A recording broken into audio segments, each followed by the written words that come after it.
श्री शिवाय नमस्तुभ्यम। हम सबको पता है कि आज है 15 दिसंबर यानी कि मार्गशीर्ष पूर्णिमा का बहुत ही प्यारा सा दिन। और आज रात में आप सभी को अपने घर पे एक मार्गशीर्ष पूर्णिमा का दीपक ज़रूर लगाना है, जिससे आप अपनी बरसों पुरानी जो मनोकामना है उन्हें आप पूरी कर सकते हैं। जितने भी उपाय की बात हम लोग करेंगे वो सारे उपाय पूज्य गुरु जी की कथा से सुन के बहुत अच्छे से बताऊंगा। और सबसे अच्छी बात यह है कि आज मार्गशीर्ष पूर्णिमा का ये उपाय करने के लिए कहीं बाहर जाने की जरूरत नहीं है, आप अपने घर के अंदर इन सभी उपाय को कर सकते हैं। ठीक है ना। चलो सबसे पहले हम लोग दीपक जलाने के उपाय को समझ लेते हैं। यहां पे आप सभी को क्या दिख रहा होगा, एक मिट्टी का दिया। तो आपको मिट्टी का जलाना दिया हो तो मिट्टी का जला सकते हो, आपके पास में आटे का दिया है तो आप आटे का भी जला सकते हो। ठीक है ना। तरीका समझेंगे। आपको क्या करना है, इस दीपक के अंदर सबसे पहला काम करेंगे, आपको घी डालना। ठीक है ना। क्या करोगे, घी। अब ये जो मार्गशीर्ष की पूर्णिमा है ये कौन से दिन पड़ रही है, रविवार के दिन।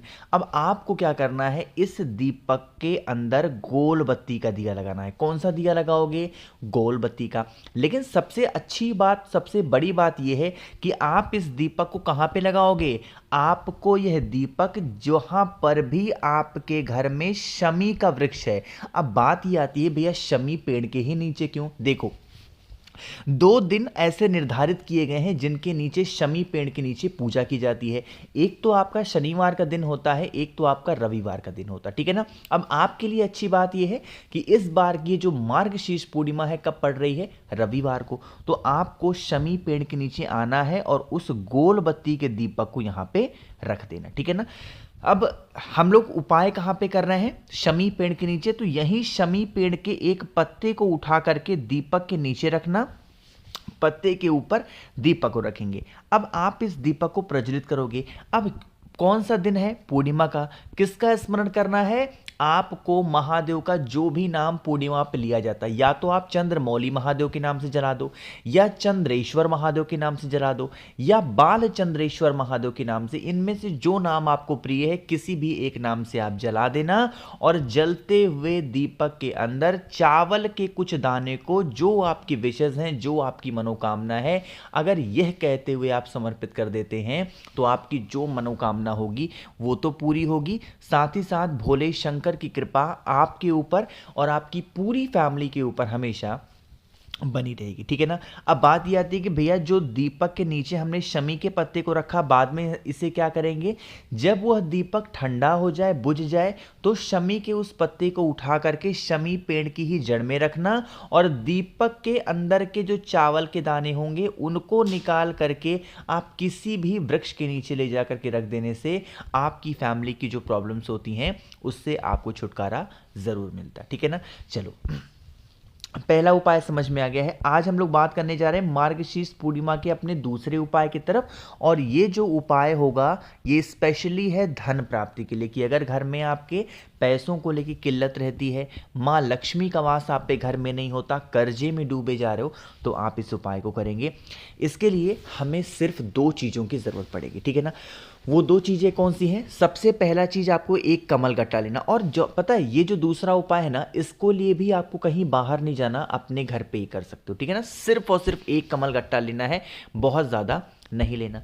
कमल गट्टे के साथ में महादेव की सबसे प्रिय चीज भी लेनी है, और वो क्या है, बेलपत्र है। अब मान लेते हैं कि ये वीडियो आप देर रात में देख रहे हो। अब अगर रात में वीडियो देख रहे हो तो कहां से पाओगे बेलपत्र, नहीं मिलेगी ना। तो अगर बेलपत्र नहीं मिलती है तो आपके घर के अंदर कोई भी पत्ता हो उसको ले लो, लेकिन पहले कोशिश करेंगे कि बेलपत्र आपको मिल जाए। फिर एक तांबे का लोटा लीजिएगा, उसके अंदर जल भरेंगे, जल के अंदर इस बार कमल गट्टा नहीं डालेंगे। फिर इन सभी चीज़ों को लेकर के पहुंच जाएंगे महादेव के शिवलिंग के पास में, फेस रखेंगे उत्तर दिशा, नॉर्थ डायरेक्शन। जो आपके पास में बेल पत्र है, सबसे पहले उस बेल पत्र को महादेव के शिवलिंग के ऊपर चढ़ाना, सबसे पहला काम। दूसरा काम, जो आपके पास में कमल गट्टा है, उस एक कमल गट्टे को बेल पत्र के ऊपर समर्पित करके, और फिर आपको 1 लोटा शुद्ध जल तांबे के लोटे से समर्पित करना है। जब समर्पित करोगे तो चंद्रमौली महादेव का स्मरण करेंगे। किसका ध्यान करोगे, चंद्रमौली महादेव। अब मेरी बात यहां पे सुनिएगा। जब आपने जल चढ़ाया ना, यही जल कमलगट्टे से होता हुआ नीचे गिरा। इस जल को थोड़ा सा रोक लेना, बहुत ज़्यादा नहीं बट हाँ थोड़ा सा जल रोक लेना। इस जल को लेकर के आप अपने घर पे जाना। पूरे घर में नहीं छींटना है, जो आपके घर का मेन गेट होता है ना लोहे वाला, उस लोहे वाले गेट के बाहर अगर आप छींट देते हैं, किसका स्मरण करके? कुंदकेश्वर महादेव। उपाय करेंगे महादेव के शिवलिंग के ऊपर चंद्रेश्वर महादेव के नाम से, और जब आप अपने घर के बाहर उस जल को छीटोगे तो कुंदकेश्वर महादेव। ठीक है ना? दोनों में गलतियां नहीं करनी है, करके देखिएगा, आपके घर में माँ लक्ष्मी का जो वास होगा वो हमेशा बना रहेगा। ठीक है ना? चलो, दो उपाय आपको समझ में आ गए हैं। आगे बढ़ते हैं। इस वीडियो पे हम लोग करने वाले आज अपने तीसरे उपाय की तरफ, लेकिन उससे पहले एक छोटा सा काम कर दीजिए, जल्दी से वीडियो को लाइक कर दीजिए। मेरे जितने भी भाई बहन आवाज़ आज मेरी पहली बार सुन रहे हैं, चैनल को ज़रूर सब्सक्राइब करेंगे। ठीक है ना? हाँ, एक छोटी सी बात आपको और समझाना चाहता हूँ कि जैसे अगर आपके घर में धन की कमी रहती हो ना, तो आप सबसे पहले, मैं बार बार इस बात को कहता हूँ कि महीने के एंड में बैठ करके सोचा करो कि इससे पहले हमने इस पूरे महीने में ऐसे कौन से खर्चे थे जो हमें नहीं करने चाहिए थे, उसी की बचत आप सभी को करनी है। तो आपके घर में इस प्रकार से बचत करने से भी धन जो है वो टिकना स्टार्ट होगा। ठीक है ना? चलो, अब हम लोग बातें करते हैं इस वीडियो के अपने तीसरे उपाय की तरफ।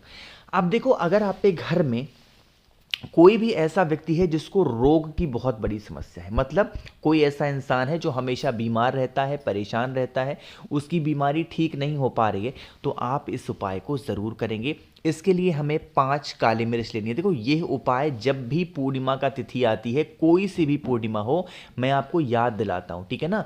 कितनी काली मिर्च लेनी है? 5 काली मिर्च लीजिएगा, और आपके घर में से जहाँ पे भी आपको दर्शन हो जाए चंद्र देवता के, यानी कि चंद्र देवता के दर्शन का जो समय इस बार है वो है 5:45 के बाद, यानी कि यह उपाय आप शाम के 5:45 बजे के बाद में कभी भी कर सकते हो। ठीक है ना? समझ रहे हो मेरी बात को? उसके बाद में जो भी व्यक्ति आपके घर में बीमार है, उसके ऊपर से पहले आपको उस 5 काली मिर्च को 7 बार घुमाना है। कौन सी दिशा में? क्लॉकवाइज डायरेक्शन में, जिस दिशा में घड़ी घूमती है। ठीक है ना? घुमा दिया। अब घुमाने के बाद में दूसरा काम क्या करना है? आपको उस काली मिर्च को लेकर के कहाँ पे जाओगे? अपने घर की छत पे, वहाँ जाके खड़े रहना, और खड़े होने के बाद में एक काली मिर्च ऊपर फेंकोगे, दूसरी काली मिर्च नीचे फेंकोगे, तीसरी काली मिर्च दाहिने फेंकोगे, चौथी काली मिर्च बाएं फेंकोगे। इस प्रकार से आपको 4 काली मिर्च तो फेंक देनी है। जो 5वीं काली मिर्च होगी, वो 5वीं काली मिर्च जिस दिशा में भी आप खड़े हो, उस दिशा के ठीक अपोजिट, यानी कि जैसे आप यहाँ पे सामने देख रहे हो, तो आप 5वीं काली मिर्च कहाँ फेंकोगे? अपने पीछे फेंक करके, और फिर आप अपने घर के अंदर चले जाना। जिस व्यक्ति के ऊपर से 7 बार आपने उस काली मिर्च को घुमाया है ना, और आपने इस उपाय को 5 दिशाओं में फेंक दिया है ना उस काली मिर्च को, यकीन मान लीजिए उस इंसान की जो भी बीमारियां होंगी ना, वो धीरे धीरे करके ठीक होना स्टार्ट हो जाएंगी। ठीक है ना? करिएगा ज़रूर। तो 3 उपाय आपको समझ में आ गए हैं। आगे बढ़ते हैं इस वीडियो के सबसे आखिरी और बहुत छोटे से उपाय के ना, जो कि हमें करना है लौंग और कपूर के साथ में। क्या फ़ायदे हैं, समझ से पहले आप फ़ायदे समझ लो। जैसे मान लीजिए कि आपको ऐसा डर लगा रहता है कि आपकी फैमिली में, परिवार में हमेशा लोगों को नज़र लगती है, टोने लगते हैं, टोटके लगते हैं, और आप बार बार बहुत सारे उपाय करते हो और अलग अलग, मतलब लोगों को दिखाते रहते हो, नज़र झड़ाते रहते हो, नज़र फूंकते रहते हो। इस प्रकार से समस्या है। आपको लेनी होगी 5 इस प्रकार से लौंग। ध्यान रखिएगा, लौंग के जो फूल हों वो टूटे ना हो, क्योंकि इस उपाय में लौंग के फूल का बहुत बड़ा महत्व है। 5 लौंग लेना।